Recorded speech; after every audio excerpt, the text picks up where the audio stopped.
Thank you. Well, I'd like to welcome everyone here today. Beautiful day out there, and just love to share that with you. It's I'd like to go outside for a while, but we've got to Wayne put another meet on at 3 o'clock, so he's not going to let us do anything. But you know, that's the way Wayne is. He never stops. Okay, well, Mr. Strickland, would you like to go ahead with roll call? Well, Mr. Chairman, did you get the material you're supposed to read before we start the meeting? With the chairman's remarks? No, it was Brian should have sent you an introductory reading material. I mean, how we introduce the beginning of the program. Yes, I sent it to your email, Mr. Chair. When did you send it?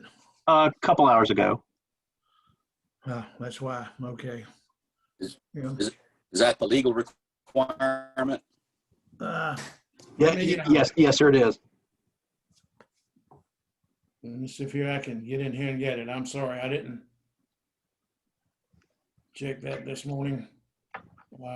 I've got it for the Allegheny Regional Commission and was going to read it at 3 o'clock hour. If you want me to read it for this one with two changes on the time and the authority, I can.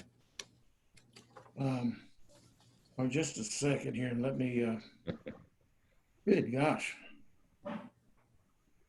You got so many. Phil, go ahead and read it. Okay.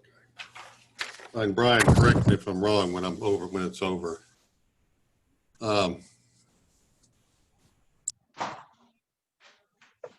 Okay, can everybody hear me? Yes.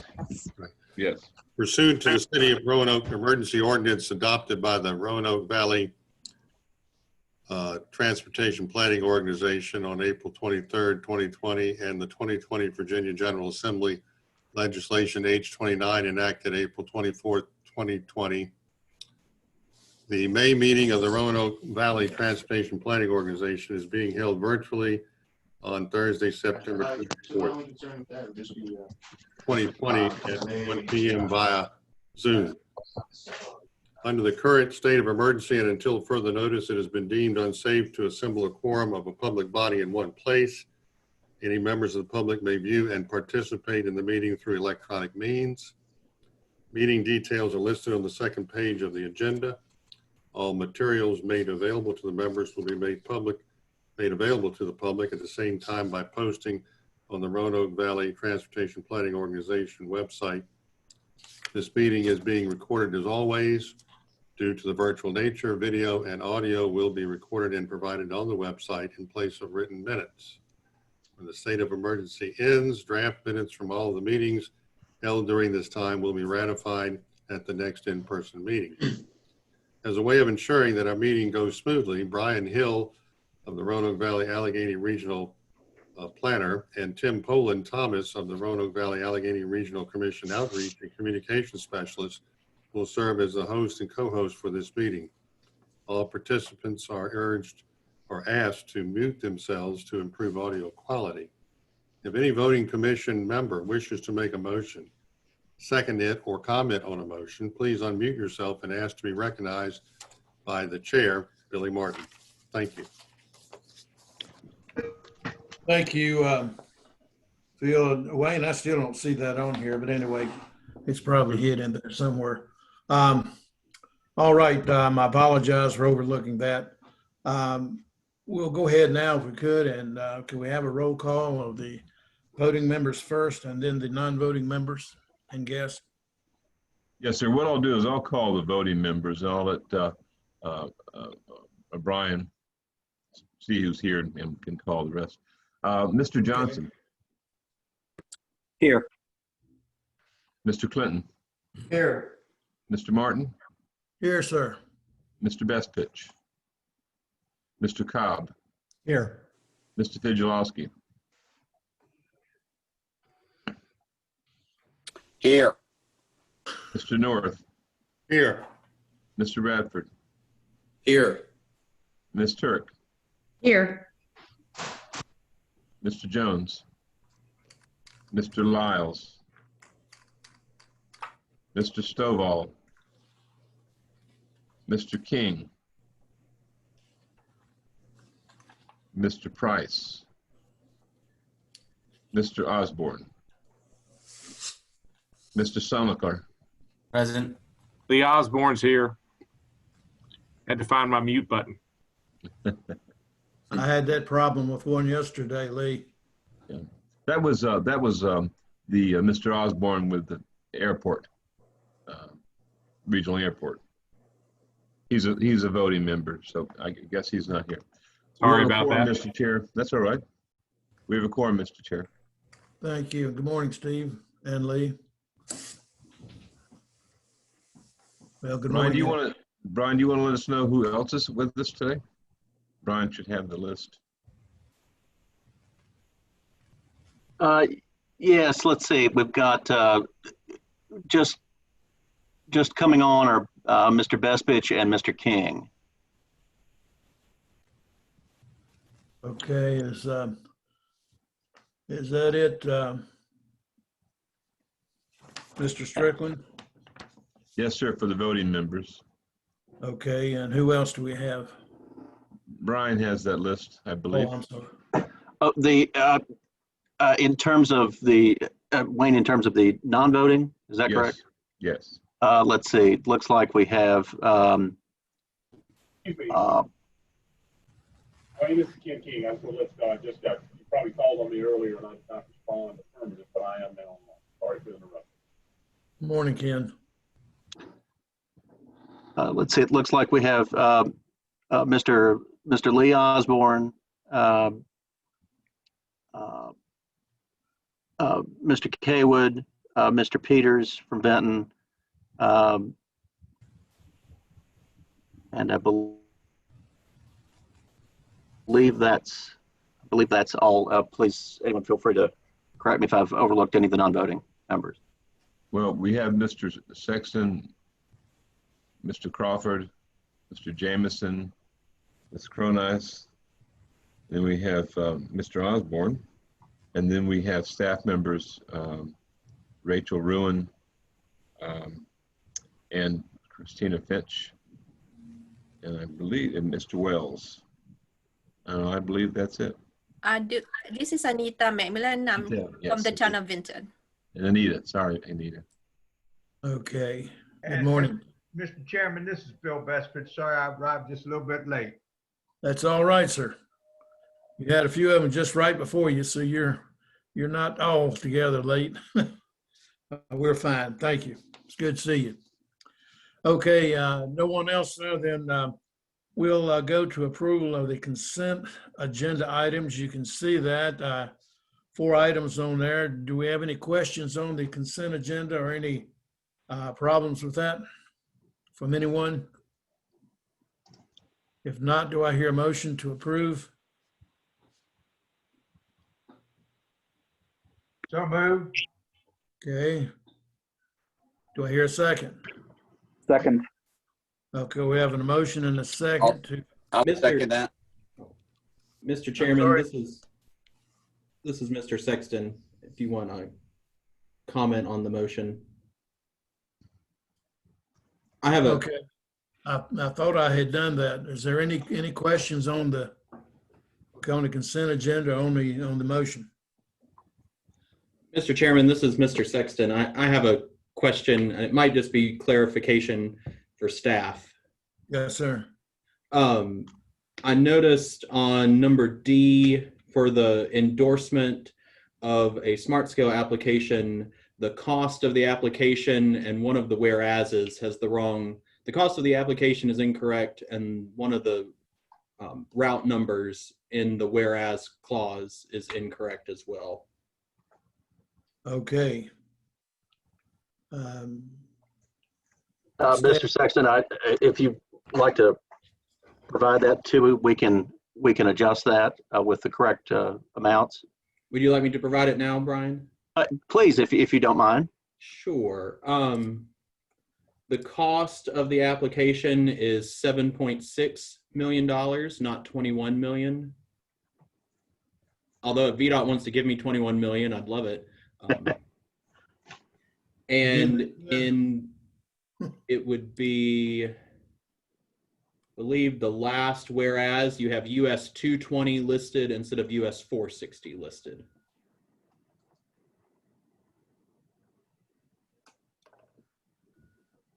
Okay. All right. Thank you for those. Especially the dollar amount was going off of the pre-application and not the full application. Thank you. You're very welcome. Thank you, Mr. Sexton, for bringing that to our attention. Any other question on this motion? Okay, we do have a motion in a second, I think, don't we? Yes, sir. All in favor, say aye. Aye. Mr. Chair, we should have a Aye. roll call on that. We have roll calls on action age. Okay, boy, you're gonna have to straighten me out if I do this again, you know that? Okay, could we go ahead and have a roll call on it then? All right, Mr. Johnson, Yes. Mr. Clinton,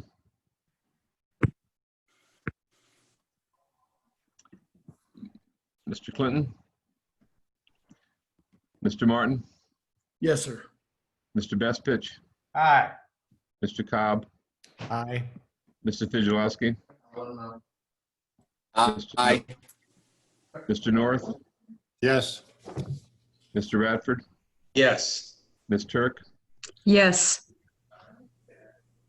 Mr. King, Yes. Mrs. Sonneckler. Yes. Motion's approved, Mr. Chairman. Okay, thank you, sir. Then the consent agenda is approved. I do have a few remarks for you this morning. For several years now, the TPO has appointed someone to represent the TPO on the Greenway Commission, and due to the transition of the Regional Commission's office manager, this appointment was not presented on the June agenda. So to make up for this oversight, the TPO board is being asked to make that appointment at today's meeting. Lee Osborne has been serving faithfully on this committee as the TPO's Greenway Commission representative and has agreed to serve another term ending June 30th, 2023. Would anyone like to make a motion that we reappoint him to this commission? Mr. Chair, I'd like to make a motion. We reappoint Lee Osborne to the Roanoke Valley Greenway Commission for an additional 3-year term. Okay, thank you. I'll second that. Okay, we do have a second. Now, do we need a roll call on this, Mr. Strickland? Or just aye? All in favor, say aye. Aye. Aye. Aye. Aye. Any opposed? Okay. Motion carried. Thank you. I want to thank you all for reappointing me. I was appointed to the executive committee back in June, so it's good to actually be on the commission now. Thank you. Thank you, Lee. Agenda item number 4, is Ms. Christina Finch and Rachel Rulin about the Interstate 81 lighting at major interchanges in Virginia's Blue Ridge. Thank you, Mr. Chairman. I'll go ahead and get started with the item. This item actually has appeared on the TPO's agenda for several months now, actually, starting back in February. This was an initiative that began through the Visit Virginia's Blue Ridge. They have a strong belief that adding more lights to the I-81 interchanges in the Roanoke Valley will entice motorists to patron the Roanoke Valley businesses. And as you know, the last couple years, VDOT has undertaken an I-81 corridor improvement plan, but nighttime crashes actually did not stand out as a major area of concern during that effort, and nor did it come up during the citizen input pieces of that plan. So lighting has not already been added to the projects that are funded for I-81. So trying to get some attention to this matter. Visit Virginia's Blue Ridge has already visited several of the localities in the area and made presentations. And at the time, the resolution that was presented to you was more of a softer general support type of a resolution. And back in June, Mr. King provided a presentation with more technical information about lighting and how lighting could be added to the interchanges. And then also requested that the public input that had been discussed at previous board meetings, actually we go ahead and do an initial round of public input, though further input would be solicited during the project development phases. So the TPO staff went ahead and did that. We put out a survey after working with VDOT staff that was available earlier this month, and we got a wonderful response from citizens on that survey. And Rachel will be sharing that with you in a few minutes. But I wanted to point out that the resolution that's included in your agenda packet is different than the resolution that had been included previously for your consideration. It provides a little bit stronger language in which the board would actually be requesting that VDOT add lighting to the projects that are making the improvements to the 6 interchanges in the Roanoke Valley. So I wanted to point that out. And I'll pass it over to Rachel now so she can share with you the results of the public input survey. All right. Thank you. So we got a very good number of responses to this survey. 678 people took the survey. Now, VDOT's initial scoping had, thousands, at least a couple thousands of comments, but for the RVTPO area and for our typical survey, 678 is kind of a record. At least it is for any survey within the past couple of years. So people really like to take surveys that have the word I-81 in the title. They get very excited about surveys about we actually didn't do a huge effort to promote this survey, but it did get picked up by WSLS, and as I said, people were very excited about it, so it really didn't require too much effort on our part to promote the survey. The support was pretty much typical for what we see anytime you say, is this project a good investment for our region? Typically 70 to 80% of people say yes, and that's exactly what we saw here. There were a lot of comments, and we had asked, do you have comments about this, or do you have other projects to suggest? So I did go through and try to separate out the comments that were related to the survey topic, the lighting, versus comments that were about other things. So there were some concerns about light pollution, and those concerns came both from people who were generally in favor of lighting, but at the same time concerned about light pollution. So sort of like, yes, we want lights, but be careful, as well as people who were just opposed to having that additional lighting because of those concerns. The comments about other topics, there's probably more comments about other projects and other topics, especially about I-81 and stretches of I-81 beyond the RVTPO region. We also found it interesting on the Facebook ads. This is kind of the main way that we promote surveys. We got a lot of comments posted on the ads. So we don't really know who's posting those comments. Those ads are only seen by people who are in the zip code that we select. So I guess they're probably local. We don't know if these people also took the survey. It's actually pretty clear that some of them didn't, because one of the comments was, hey, people, you can find out more if you take the survey. So we did notice that the comments on the Facebook ads were kind of more emphatic or perhaps blustery. So it's certainly a different tone than the anonymous, more anonymous comments that we see directly on the survey. So those were just some interesting things about surveys, but overall the support for the lighting projects was positive. Good. Does anyone have any questions or comments for Rachel? Okay, if not, I believe we have a resolution on pages 70 and 71. I hope that everyone, 71 and 72, I hope everyone has had a chance to to look at that, and we are going to need to approve that resolution. Mr. Chairman, I have a comment on that. Yes, sir. On page 71, down toward the bottom, I'd like to just make the wording a little more clear. Down at the very bottom where it says the lighting should be designed in such a way to not impact adjacent residential areas. I'd like to offer that reword that just a little bit to say the lighting shall be designed in such a way not to negatively impact adjacent residential areas. Okay, any discussion on that? Any question or?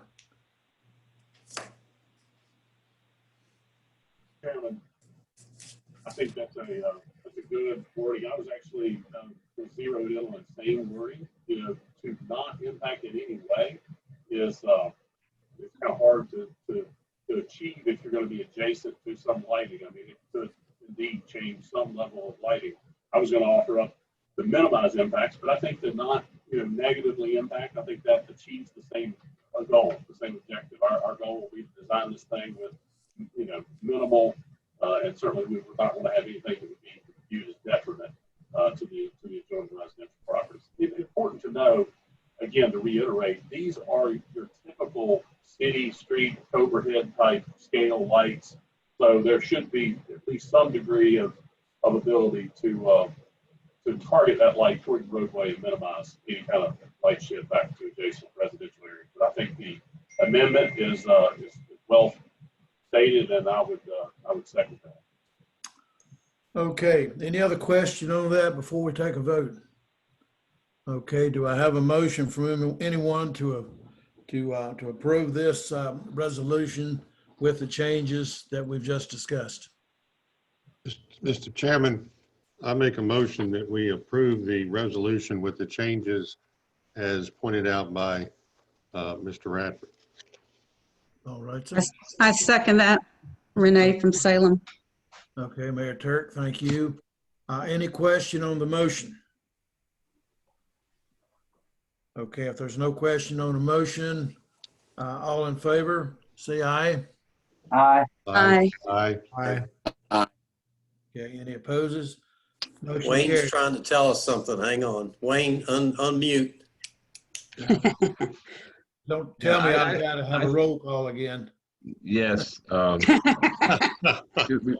should probably have a roll call on most of these. The appointment wasn't as, I mean, this is a matter of money and stuff. So, Right. Okay. Mr. Johnson, Yes. Mr. Clinton, Yes. Mr. Martin, Yes, sir. Mr. Bestpitch. Unmute, Bill. He looks like, I think Maybe on a call. he He may be. is. He's talking. All right. Mr. Cobb, Yes. Mr. Fidgelowski, Yes. Mr. North, Yes. Mr. Radford, Yes. Ms. Turk, Yes. Mr. King, Mr. King. Yes. Okay. Yes. I thought we approved the first time. Sorry. Mr. Soninkler.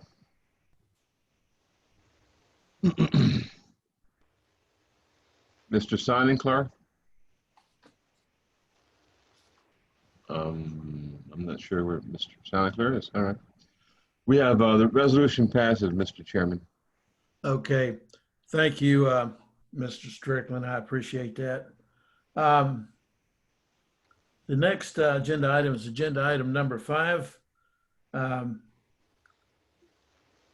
The congestion management issue that we have. Rachel Rulin, I believe you're going to discuss that with us. Yes, sir. Can you see my screen? Right in front of us. Yeah. Great. Yes. Thank you. So we have been drafting an update of the traffic congestion management process.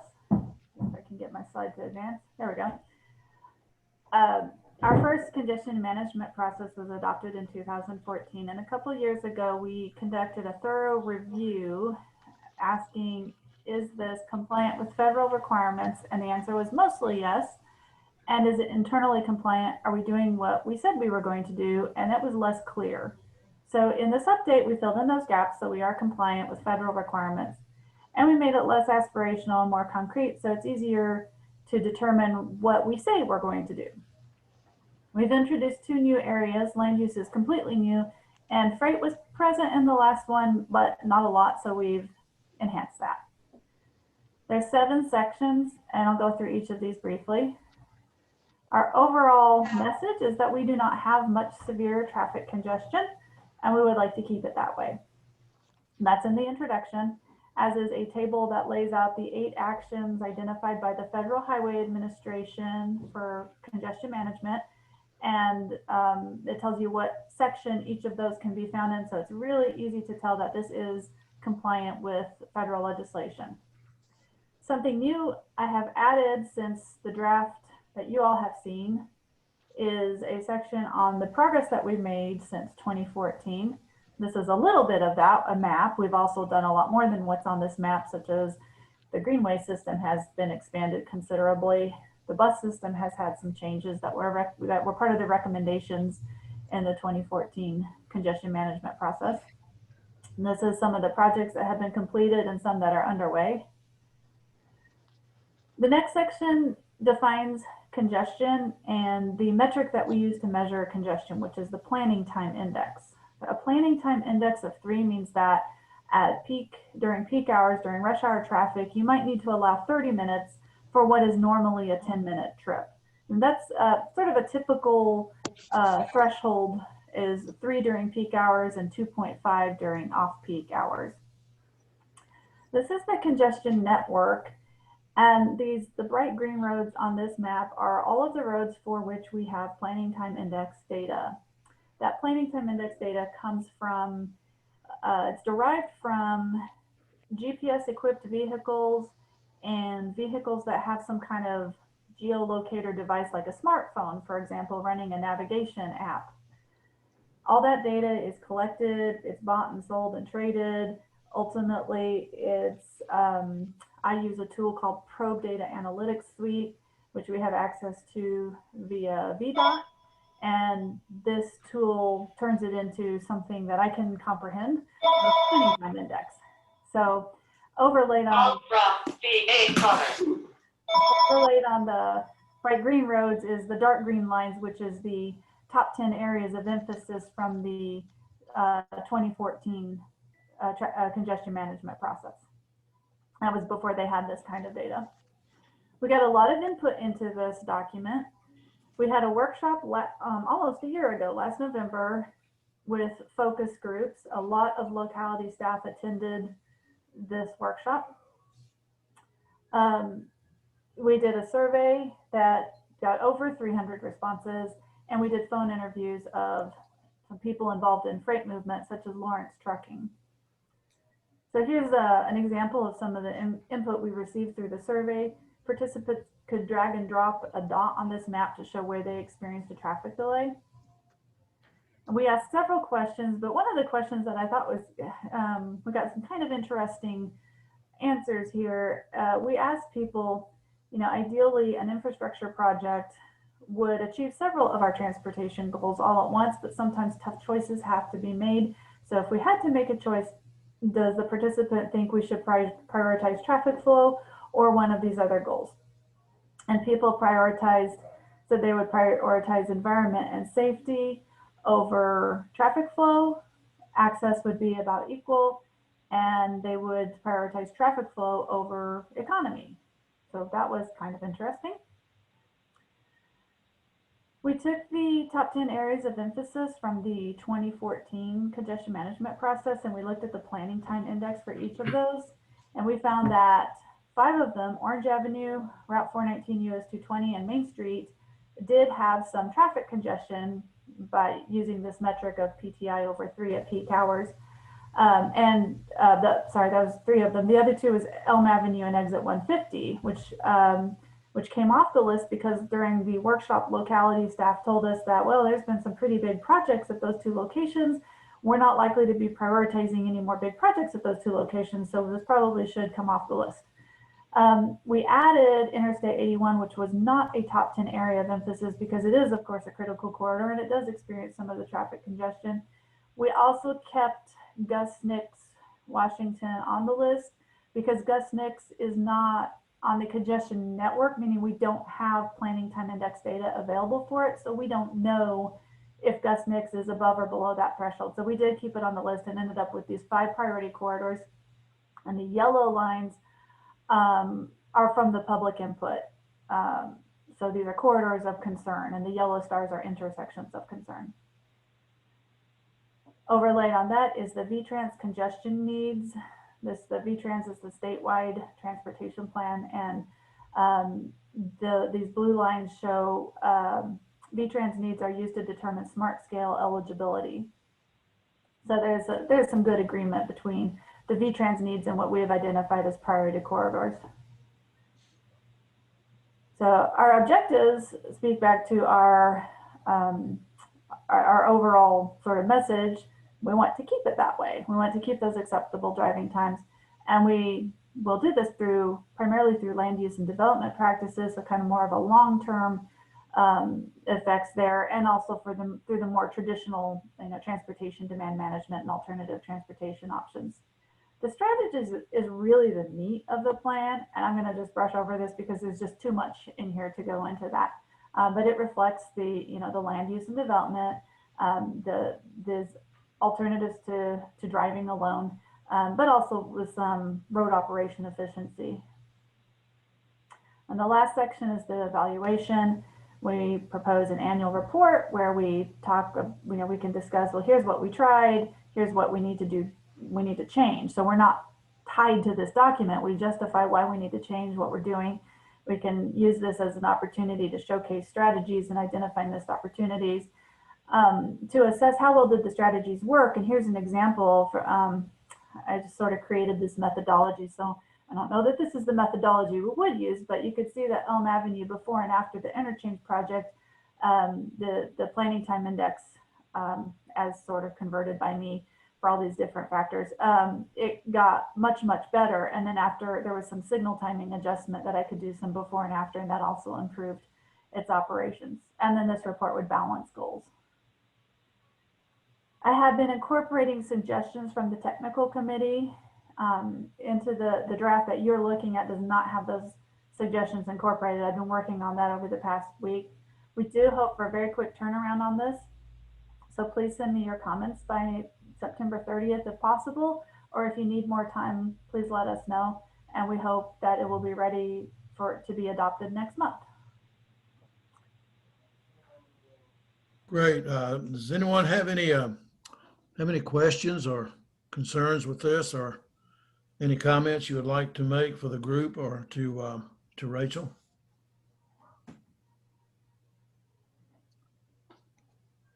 Okay.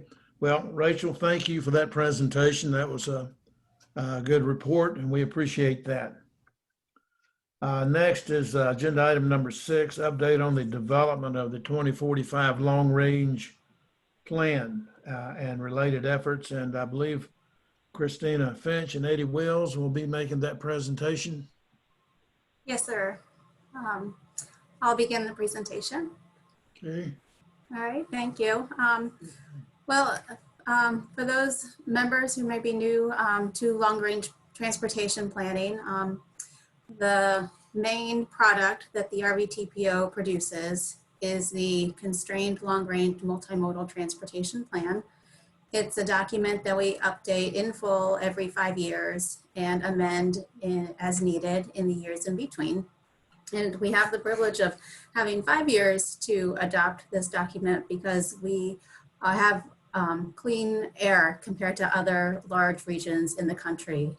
So whereas other places, bigger cities that have unfortunately negative air quality have to adopt theirs every 4 years, we have an extra year. So as Rachel was talking about, the congestion and the lack of severe congestion in our area, we have that benefit as well. A lot of good things to be thankful for here in the Roanoke Valley. This is a big flow chart which describes the entire performance-based planning and programming process that we go through. And I'll walk you through this a little bit. At the bottom, it basically goes from the bottom all the way up to the top. And the bottom half of this flow chart talks about the planning efforts. And there are federally required plans that we must do as part of the federal mandate to do urban transportation planning for the region. The RVTPO undertakes its own transportation plans and studies. And then there are other local or modal plans and studies that also take place that complement long-range planning efforts. And then all of the information kind of gets reviewed all together as we develop the long-range transportation plan. And all of these elements are also at varying stages of development. But as we consider all of them together, we look at what are the vision and goals for the region, what are those performance measures that are tied to the goals and the targets, specifically maybe related to safety or maintenance. What are we trying to accomplish with our long-range transportation planning efforts? And all of that gets prioritized into what we're calling the Vision 2045 Roanoke Valley Transportation Plan. And all throughout this planning process, within any one of these plans or studies, there's the opportunity for public input. And then again, throughout the development of the long-range plan itself, and then prior to your approval and adoption of it.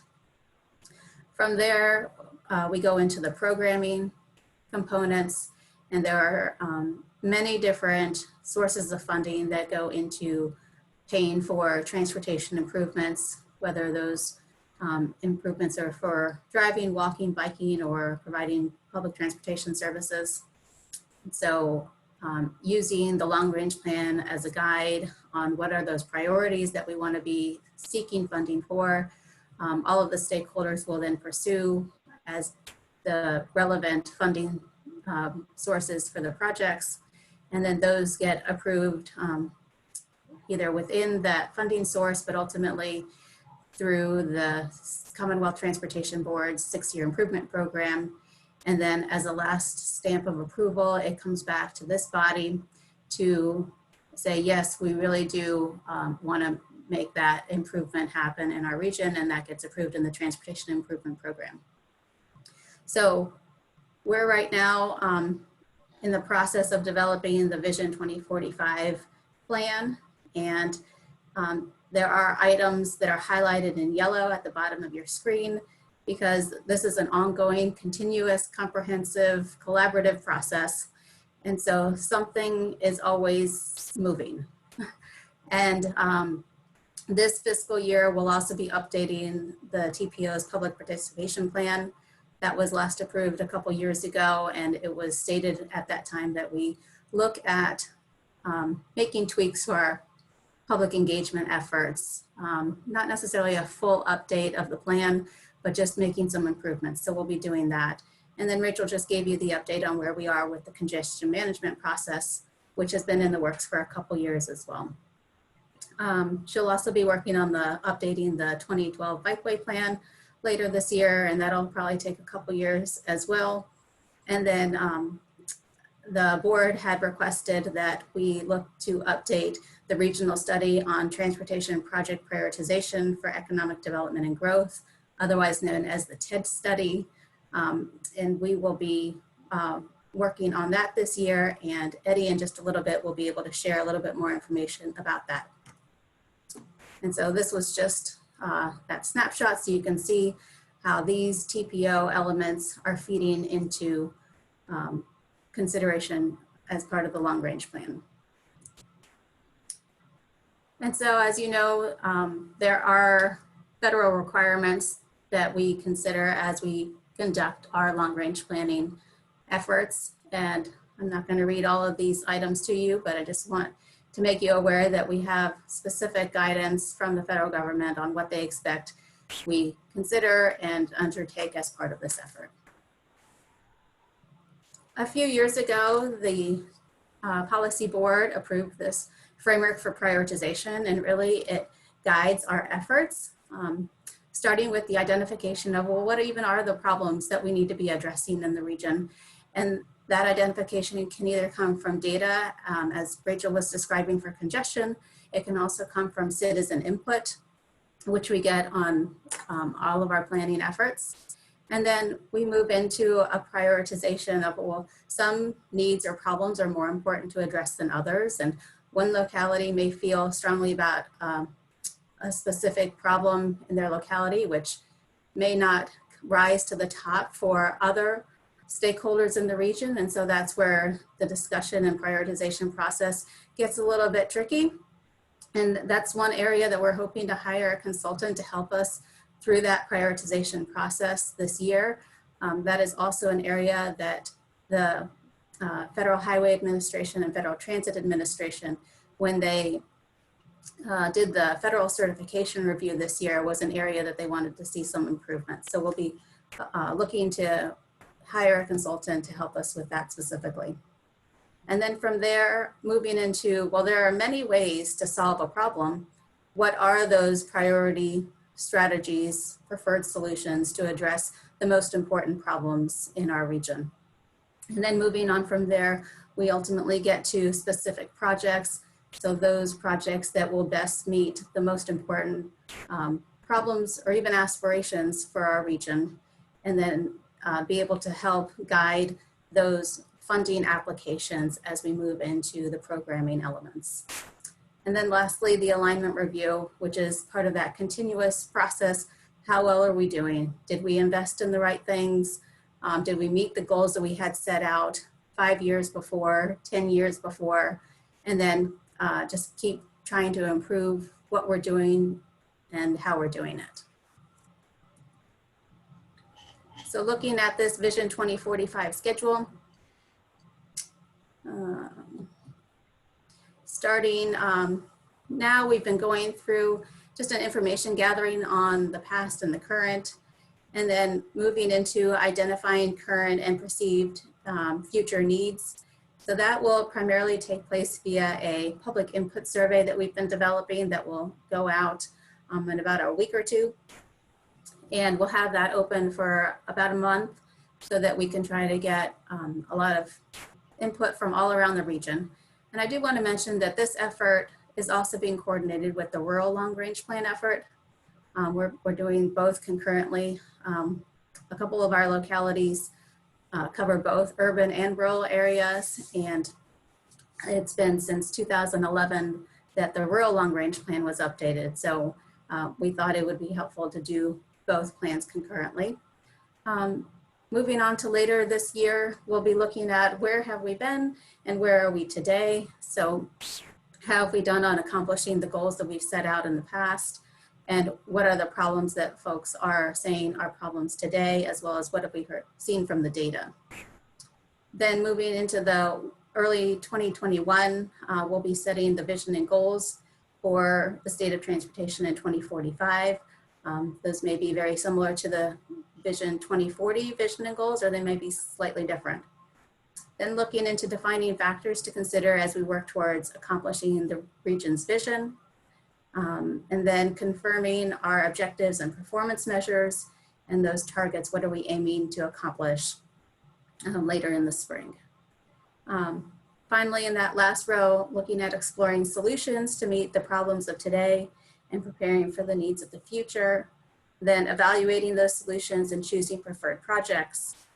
Then prioritizing those projects within the fiscal constraint, that budget amount that we get from VDOT and the Department of Rail and Public Transportation, so that we can look at what can we actually do with the money that we expect to have between now and 2045. And then finally drafting the plan, soliciting any final public input and finalizing it by the spring of 2022. So our goal is to have a lot of information so that all of the stakeholders can use this process to help inform the next grant rounds, whether that be STBG or Smart Scale. We'll know the results of this round early next year for Smart Scale. And so it's a continuous process that we're working on. So I'd like to pass it over now to Eddie Wells. Eddie is the Director of Community Development here at the Regional Commission, and he works with a lot of our localities with the Comprehensive Economic Development Strategy Committee. And so it's appropriate that he be leading the update for the TED study. And just wanted to pass it over to him so he can share some information with you regarding that process. Thank you, Christina. It's for the TED study update. If you're not familiar with it, it's the Regional Study on Transportation Project Prioritization and Economic Development and Growth.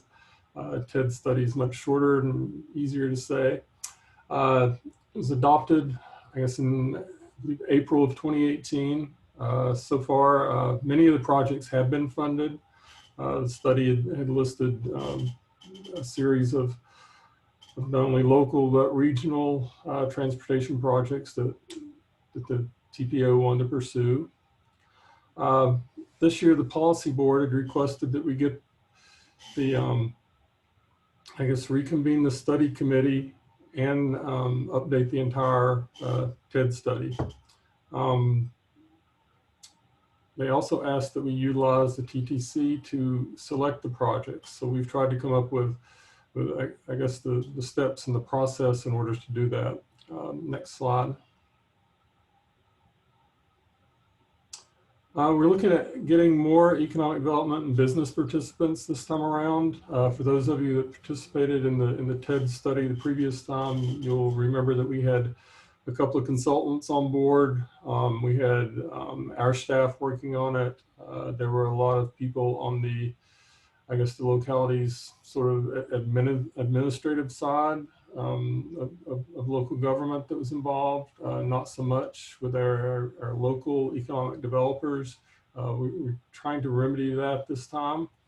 I'm not sure that as far as economic development projects, we looked at the region comprehensively. I think there were some things that were definite needs for the entire region, such as the additional lanes on I-81, things like that are important to not only the economy, but everyone that travels within the region and through the region.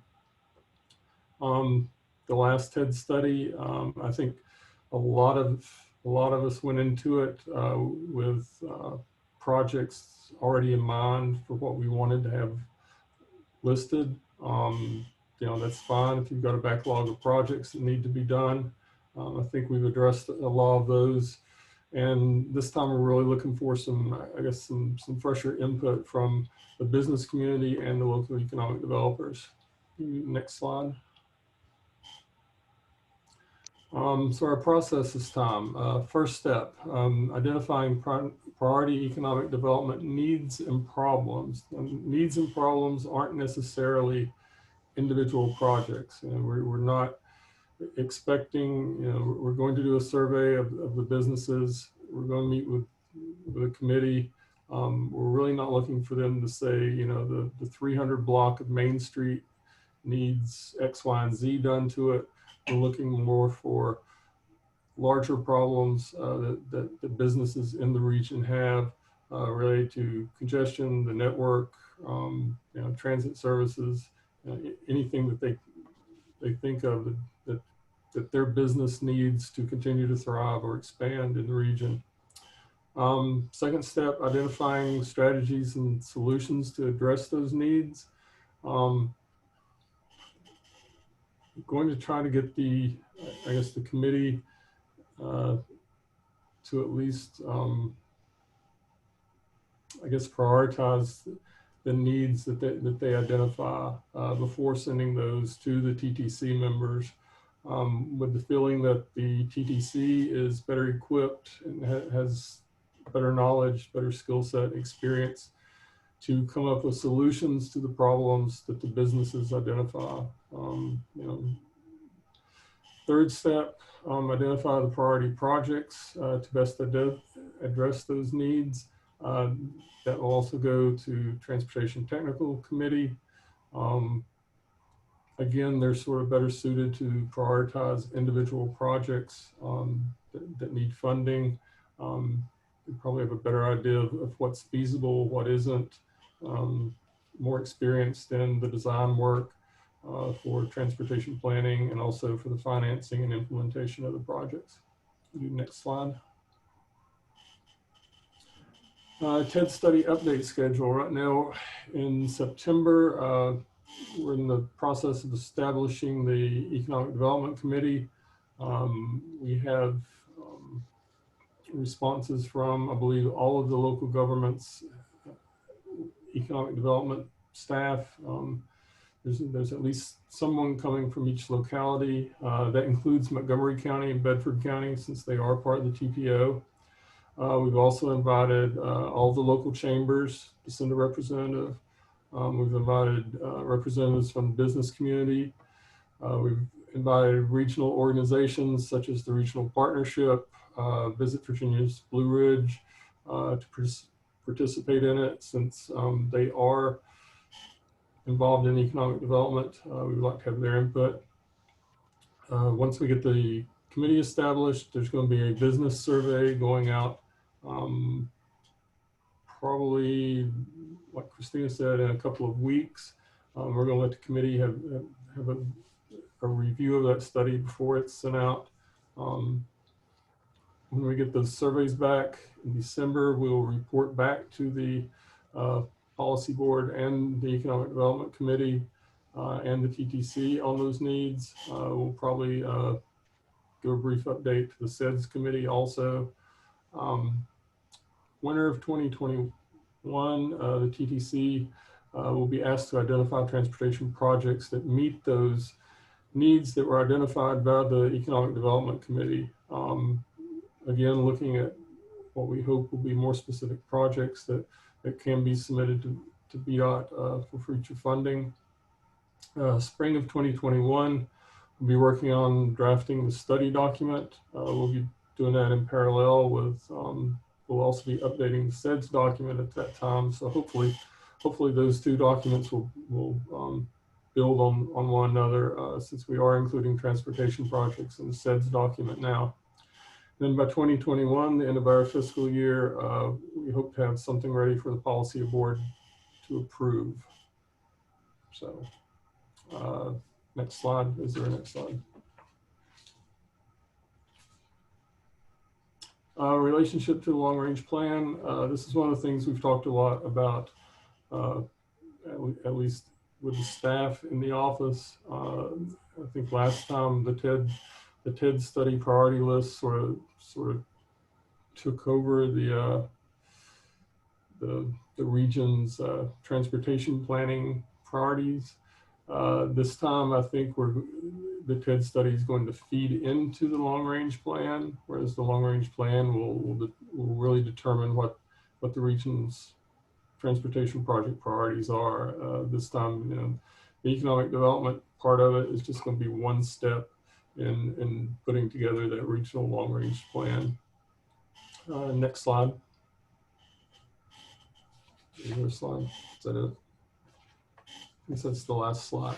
I'll turn it back over to Christina. And if anybody has any questions on the process or where we're at right now or what we're expecting to get out of the study, feel free to ask. Yeah, one question I have is concerning, it's still north here. On the survey you're planning on doing for the TED study with the businesses, I think that's a good idea, and I'm glad to hear that. But, I would bet you, and maybe I'm wrong, but I would bet you in the public hearings that VDOT's had on many projects like 460, for example, and the city and county interchanges that we have submitted smart scale applications on this year, that they may have some information that you can glean from their collection of input from the businesses. And so, I would see if you could ask Ken if you could tap into that information, because to me, it would just be efficient to use it as a baseline to gather input from businesses. Okay. I agree. I think that would be good. I mean, if there are other avenues of public input or other plans related to the economic development part of the long range transportation plan that you think we should look at, please, feel free to send those suggestions to Christina and I, because we don't want to leave anything out that's already been done. So I mean, whether that's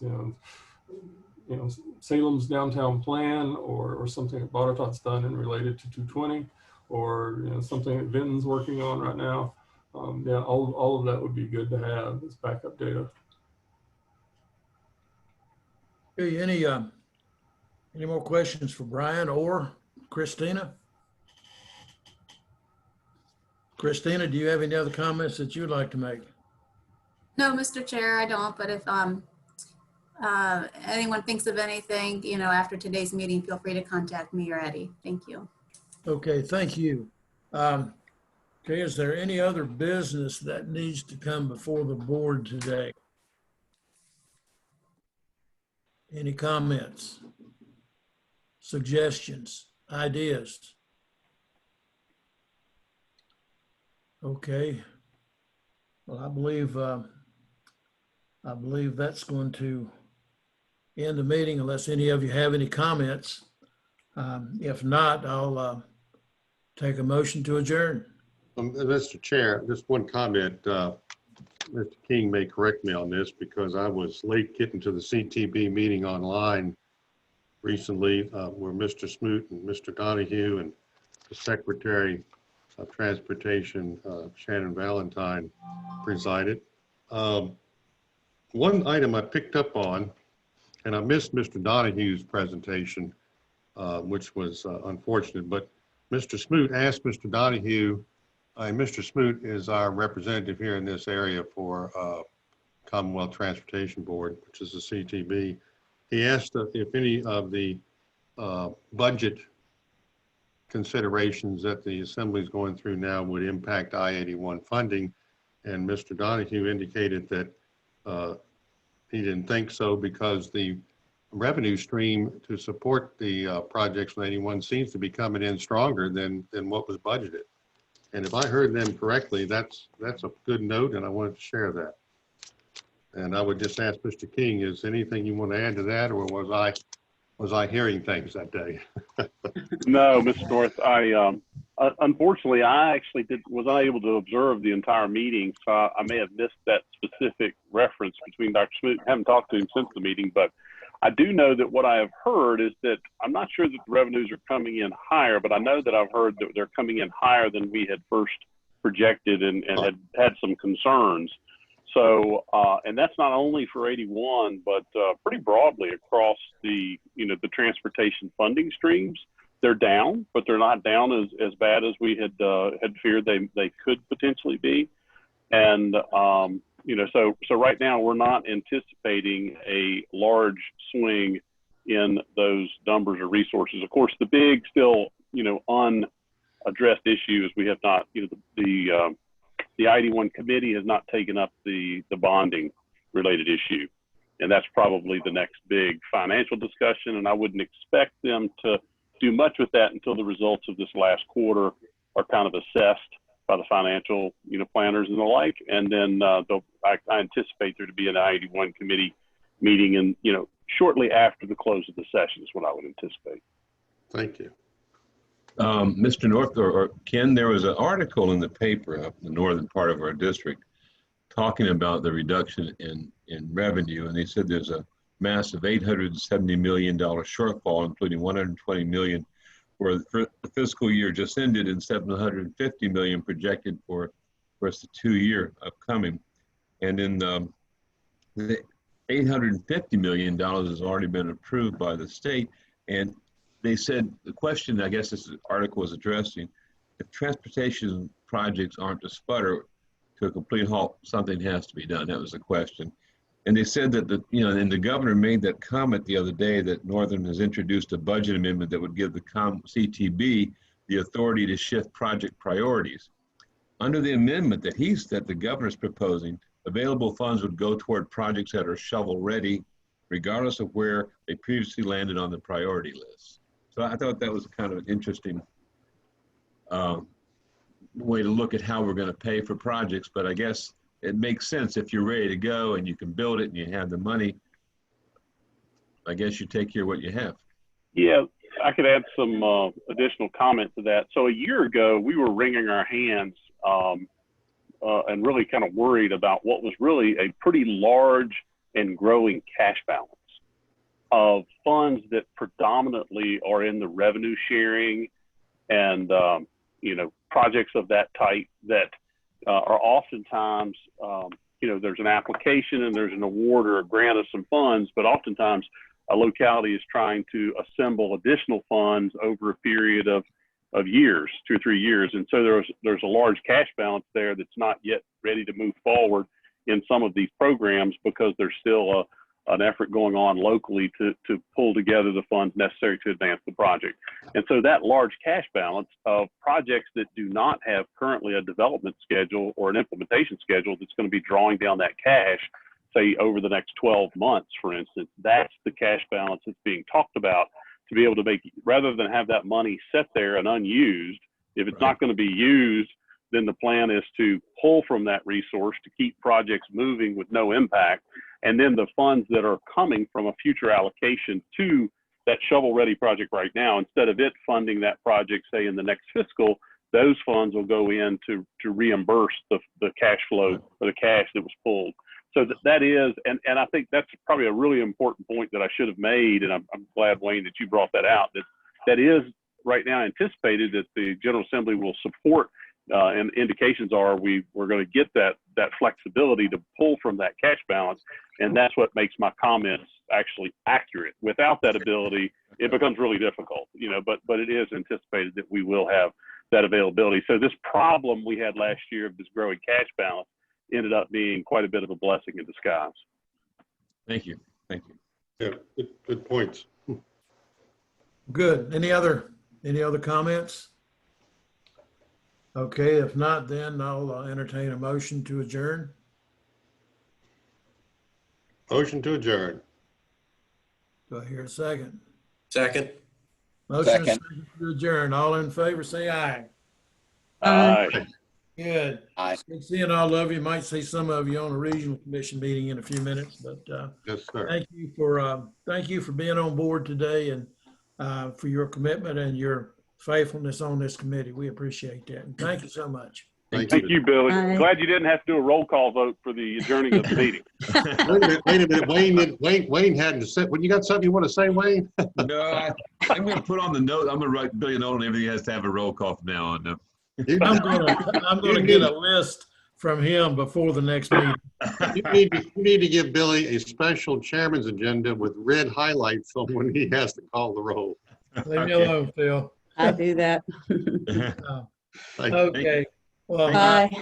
I appreciate all of you and thank you. Thank you. All right. Thanks, Billy. All right. See you later. Bye-bye. Wayne, I'll see you in a little bit.